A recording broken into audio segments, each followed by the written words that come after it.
Report conversa agora com Ângelo Guerra, vice-presidente da ANEC, que vai nos falar sobre uma tecnologia que todo mundo mais ou menos conhece, de filme, de ficção científica, todo mundo tem alguma ideia sobre isso, que é a tecnologia Zero Touch ou Touchless, que ganha cada vez mais relevância com a questão da necessidade de isolamento por causa da pandemia e pela necessidade de evitar toque, evitar contágio.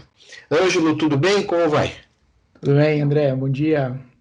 Prazer estar aqui com você novamente para a gente bater esse papo sobre essa nova tecnologia, não é? Falando um pouco sobre os pilares da estratégia da NEC aqui no Brasil, que semana passada conversamos sobre 5G, né? Que é um dos pilares da nossa empresa.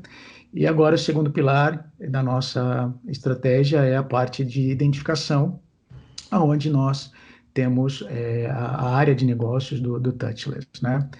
E é um assunto muito interessante, porque recentemente escutamos bastante no mercado sobre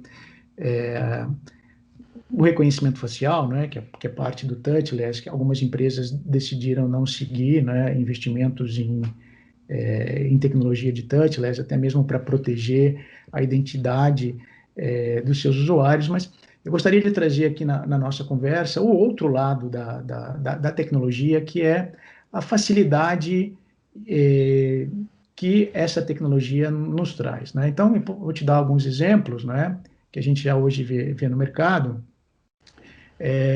Check-in em aeroportos, né?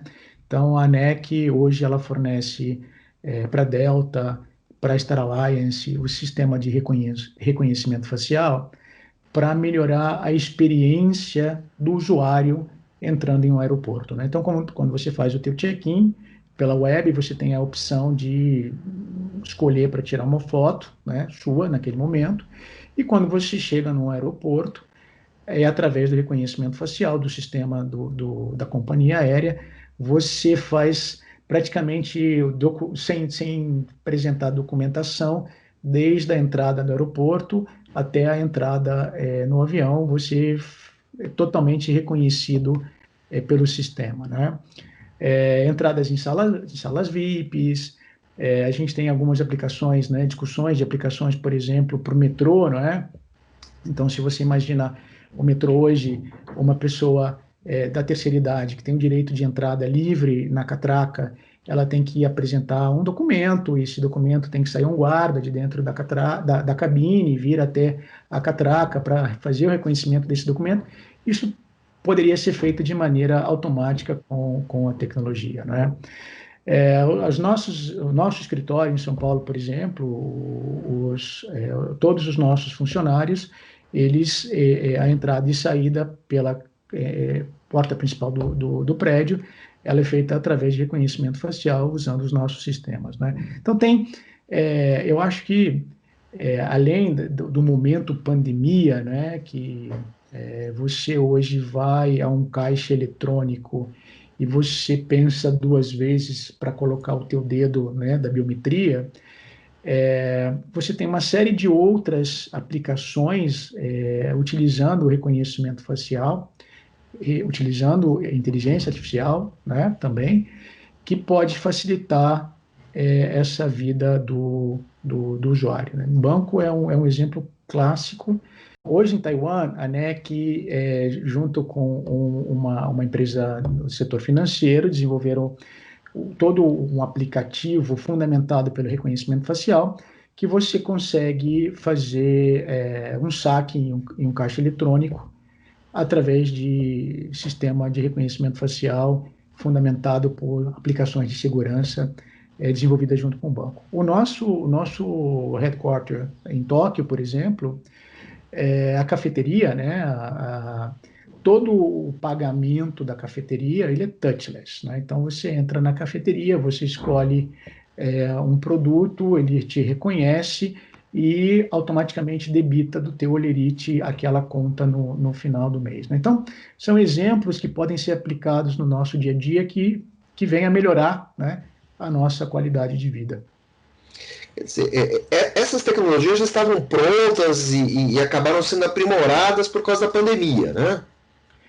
Também, André, por exemplo, a NEC, ela investe em reconhecimento facial, não é? Desde os anos 80, tá? Então, é um algoritmo, não é?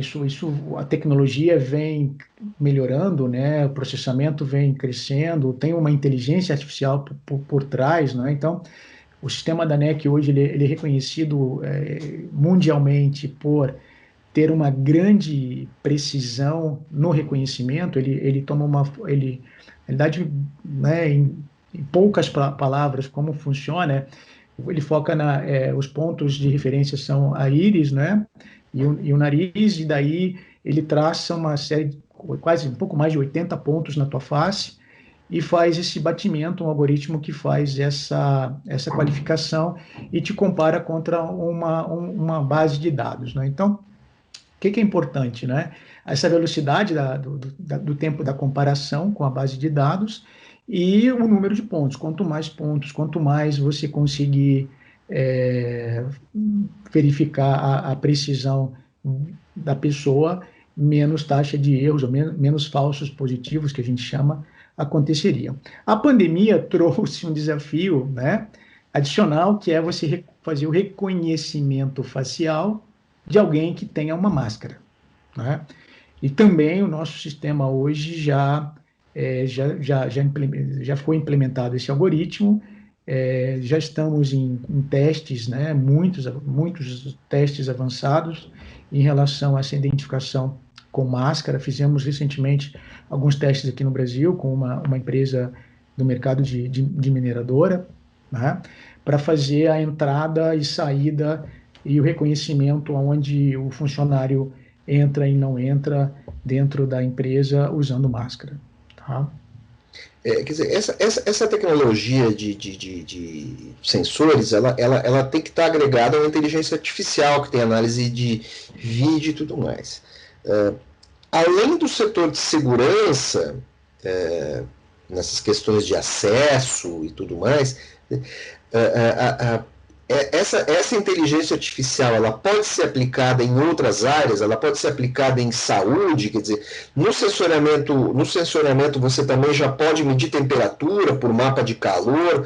Isso é possível agregar essas soluções para ampliar o leque da tecnologia touchless?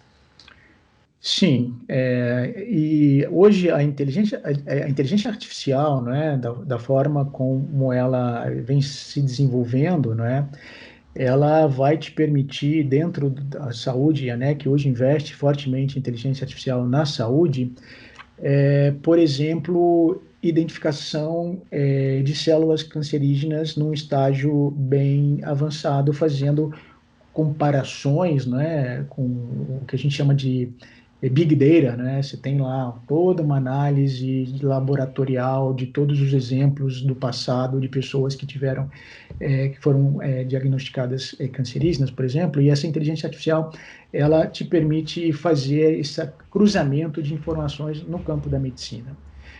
A gente tem visto também outra área fundamental, e é o terceiro pilar da estratégia da NEC Brasil, não é?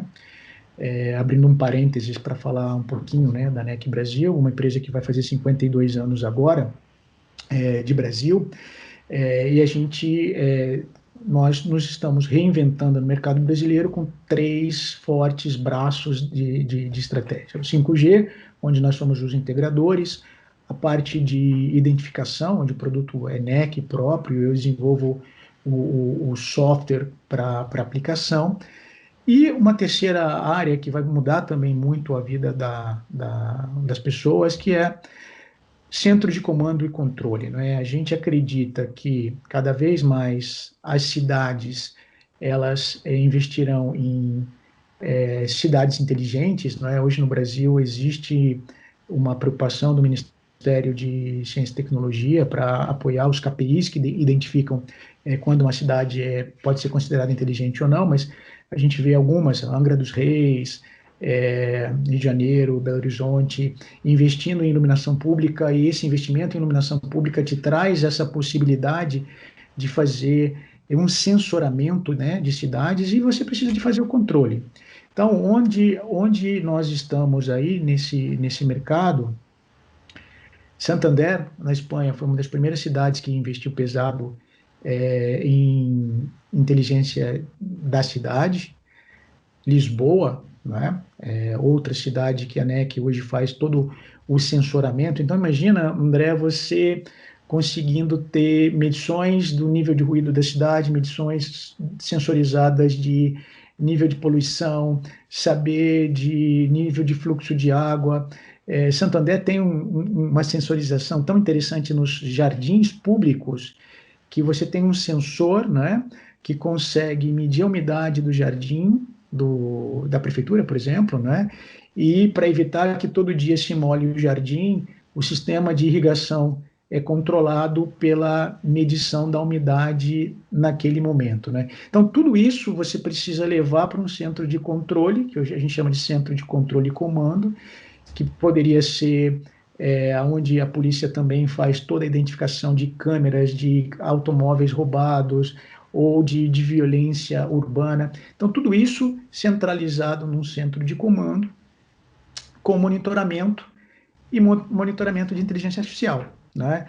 Então, você, para evitar que tenha talvez 10, 15 ou 20 pessoas olhando várias câmeras ao mesmo tempo, você começa a fazer um controle por inteligência artificial através de desvios de comportamento, ou desvio de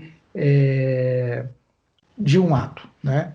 E aí gera um alarme, aciona uma polícia naquele ambiente, ou aciona o próprio monitorador que está olhando aquela câmera naquele momento, né? E a gente associa essa questão de centro de comando e controle a uma questão de segurança pública, mas é muito mais amplo, né?